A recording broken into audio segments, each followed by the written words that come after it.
ناظرین گرامی السلام علیکم ورحمۃ اللہ وبرکاتہ۔ سیدھی بات کے تازہ ترین آج کی بات خاص بات میں آپ لوگوں کا استقبال ہے۔ ناظرین گرامی، میں انصار عزیز ندوی اس وقت دن بھر سے آئی ہوئی کچھ اہم ترین خبروں کی تفصیلات لے کر آپ لوگوں کی خدمت میں حاضر ہوں۔ تفصیلات میں جانے سے پہلے آپ لوگوں سے جو درخواست ہوتی ہے اس پر توجہ کرنے کی اپیل کروں گا۔ آئیے ناظرین گرامی، پہلی خبر کی جانب بڑھتے ہیں۔ نیو گروگرام میں town and country planning department کی ضلع نگر پلاننگ انفورسمنٹ ٹیم کی طرف سے DLF فیز 2 کے ہزاروں رہائشی مکانات پر نوٹس چسپاں کیا گیا ہے۔ یہ نوٹس ناجائز تعمیرات اور کاروباری سرگرمیوں کی وجہ سے چسپاں کیا گیا۔ کئی مکانات کو وجہ بتاؤ نوٹس بھی جاری کیا گیا ہے۔ اس نوٹس کے تحت 7 دنوں کے اندر جواب داخل کرنے کی ہدایت دی گئی۔ اس نوٹس کی وجہ سے عوام میں فکر کی لہر دوڑ گئی ہے اور کئی طرح کے اندیشوں کو دیکھتے ہوئے گہما گہمی دیکھنے کو مل رہی ہے۔ نئی دہلی اسمبلی حلقے سے کانگریس کے امیدوار اور سینئر لیڈر سندیپ دیکشت نے دہلی کے سابق وزیر اعلیٰ اروند کیجریوال کو کھلی بحث کا چیلنج پیش کیا تھا۔ سندیپ دیکشت نے کیجریوال کو آج دوپہر جنتر منتر پر مدعو کیا تھا اور کہا تھا کہ انہوں نے جو بھی الزامات کانگریس پر لگائے ہیں اس کے ثبوت پیش کریں اور ساتھ ہی عام آدمی پارٹی حکومت کی کارگزاریوں سے متعلق حقائق پر بحث کریں۔ اس کھلی بحث کے لیے سندیپ دیکشت تو جنتر منتر پہنچے، لیکن اروند کیجریوال بحث میں شرکت کرنے سے پیچھے ہٹ گئے۔ فلم اداکار سیف علی خان پر حملے کے سلسلے میں تحقیقات کے دوران اہم پیش رفت سامنے آئی ہے۔ ممبئی پولیس نے دعویٰ کیا ہے کہ بنگلہ دیشی شہری محمد شریف الاسلام عرف شہزاد کو جدید چہرہ شناخت ٹیکنالوجی کے ذریعے مثبت طور پر شناخت کر لیا گیا ہے۔ پولیس کا کہنا ہے کہ حملے کی رات اداکار کی عمارت کے خفیہ کیمروں سے حاصل کی گئی CCTV فوٹیج میں ذرا عالم شخص کے چہرے اور شہزاد کی جسمانی ساخت میں مکمل مماثلت پائی گئی ہے۔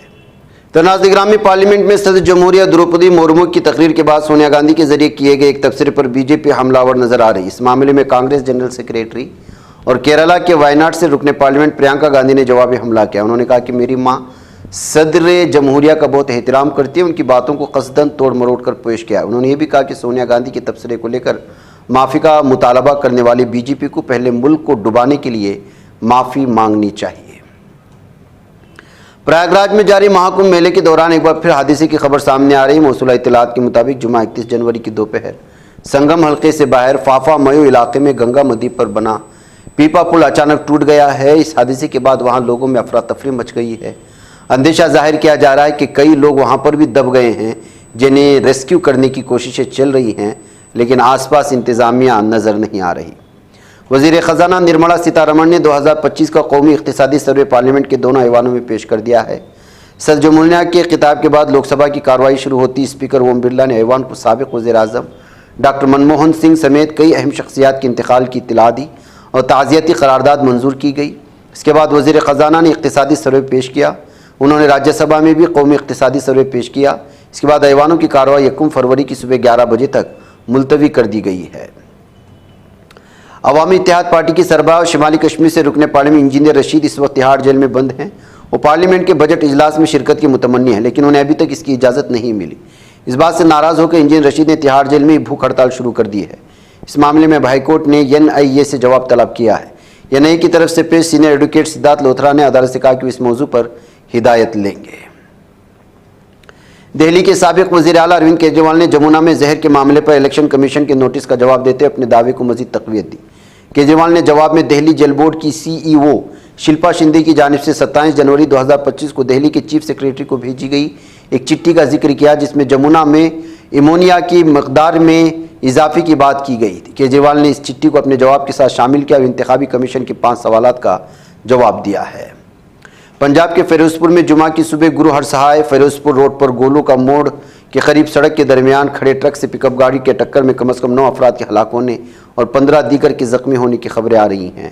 سماجوادی پارٹی کے سربراہ اکھلیش یادو نے جمعہ کو UP حکومت سے مہاکمبھ میں متاثرہ عقیدت مندوں کو طبی خدمات، کھانا اور کپڑے فراہم کرنے کے لیے کہا۔ اکھلیش کا تبصرہ اس وقت آیا جب بدھ کو مہاکمبھ کے سنگم علاقے میں لاکھوں عقیدت مندوں کی مقدس اسنان کے لیے جگہ حاصل کرنے کی جلد بازی میں بھگدڑ مچنے سے کم از کم 30 افراد ہلاک اور 60 زخمی ہو گئے ہیں۔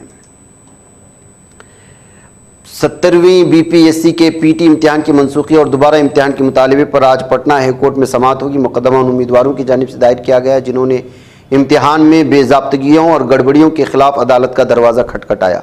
اس سے پہلے 16 جنوری کو ہونے والی سماعت میں عدالت نے بہار حکومت اور BPSC کو 30 جنوری تک اپنا حلف نامہ داخل کرنے کی ہدایت دی تھی۔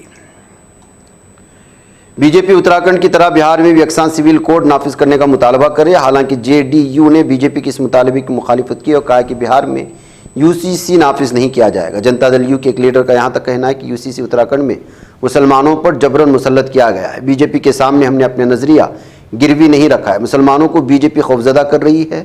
دلچسپ بات یہ ہے کہ رواں سال بہار میں اسمبلی انتخاب ہونے والا ہے، ایسے میں UCC ایک بڑا سیاسی ایشو بن سکتا ہے۔ دہلی فسادات کے ملزم اور جواہر لال نہرو یونیورسٹی کے سابق طالب علم شرجیل امام نے جمعرات 30 جنوری کو دہلی ہائی کورٹ میں ایک عرضی داخل کی ہے۔ انہوں نے عرضی میں 2020 میں پیش آئے شمال مشرق دہلی کے فسادات پر مبنی فلم 2020 دہلی کی ریلیز کو ملتوی کرنے کا مطالبہ کیا۔ انہوں نے الزام عائد کیا ہے کہ فلم کا پلاٹ جانبدارانہ ہے، اس سے ان کی عدالتی کارروائی متاثر ہو سکتی ہے۔ GBS وائرس کی تباہی اب بڑھتی جا رہی ہے۔ GBS وائرس کورونا کی طرح قاتل بن چکا ہے۔ مہاراشٹر میں نہ صرف نئے کیسز سامنے آ رہے ہیں بلکہ اس سے ہونے والے اموات کی تعداد میں بھی مسلسل اضافہ ہو رہا ہے۔ جی ہاں، جمعہ کو مہاراشٹر میں GBS وائرس کی وجہ سے 2 اور اموات ہونے کی خبریں آ رہی ہیں۔ امریکہ کی راجدھانی واشنگٹن DC میں جمعرات کو المناک فضائی حادثہ پیش آیا تھا جس میں تمام 66 افراد کے جاں بحق ہونے کی خبریں آ رہی ہیں۔ ریگن نیشنل ایئرپورٹ پر ایک امریکی ایئر لائن کی طیارے کو امریکی فوج کی بلیک ہاک ہیلی کاپٹر نے پیچھے سے ٹکر مار دی تھی، اس کے نتیجے میں دونوں طیارے ٹوٹ کر قریبی دریا میں جا گرے تھے۔ سب کی لاشوں کو اس وقت نکال لیا گیا ہے۔ ادھر ناظرین گرامی، شام کے نئے صدر احمد شرح نے اپنے پہلے باضابطہ خطاب میں اعلان کیا کہ وہ ملک میں ایک جامع عبوری حکومت تشکیل دیں جس میں تمام طبقوں کی نمائندگی حکومت ملکی اداروں کا قیام عمل میں لاتے ہوئے ملک کا نظم و نسق چلائے گی، غیر جانبدارانہ انتخابات کرائے گی۔ احمد شرح نے کہا کہ وہ ایک مختصر قانون ساز ادارہ بھی قائم کریں گے جو نئے انتخابات تک کام کرے گا۔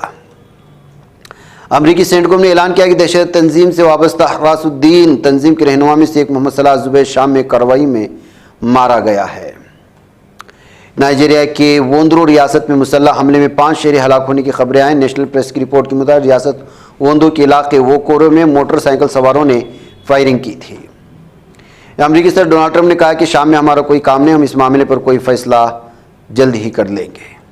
ادھر 5ویں جماعت تک ترکیہ میں تعلیم حاصل کرنے والے 12 سالی فلسطینی تسنیم صہیب الوان نے صدر رجب طیب اردوغان کے نام پر اپنے خط میں لکھا ہے، میں آپ کو روئے زمین پر ہر مظلوم مسلمانوں کے لیے ایک مہربان باپ سمجھتا ہوں اور باپ کے طور پر جانتی ہوں۔